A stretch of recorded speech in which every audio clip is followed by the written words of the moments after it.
Pakistan's embattled former Prime Minister Imran Khan has told Al Jazeera that he has no issue with the military. He's previously accused the powerful institution of interfering in politics. Osama bin Javed sat down with him in Lahore. You say that the problem is with the army chief, but you also say that you promised that you will not sack him. So which one is it? I have no problem with him, but he seems to have a problem with me.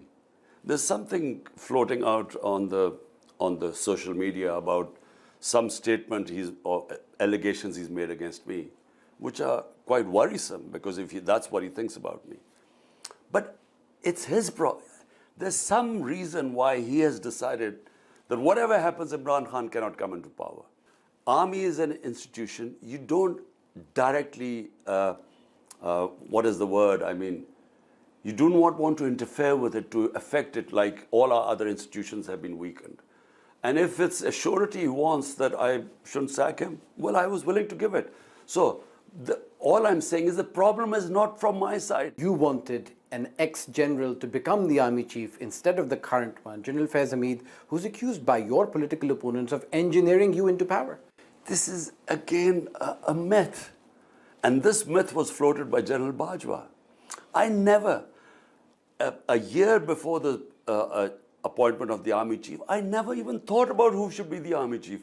For a start, apart from General Faiz, I didn't know any of the other contenders. When I knew General Bajwa was trying to oust me, I knew that the conspiracy was going on. I should have then removed him because I could have denotified him. But despite knowing all that, I said, I'm not going to interfere with the army. And so, all I'm saying is that what is happening right now is not because of me.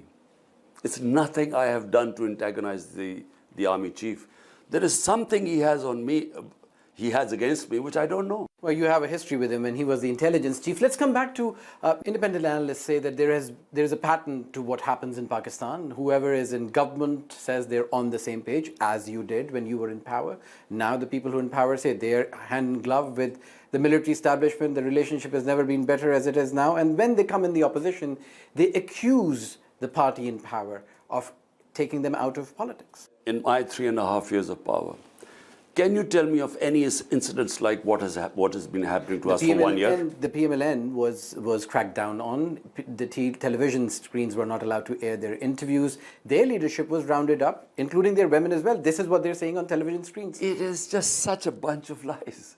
First of all, during our time, there were only 5% of the cases against them. 95% of corruption cases against the PML leadership was from their own time. Nawaz Sharif's 2 sons ran away from Pakistan during their government. You allowed Nawaz to leave, though.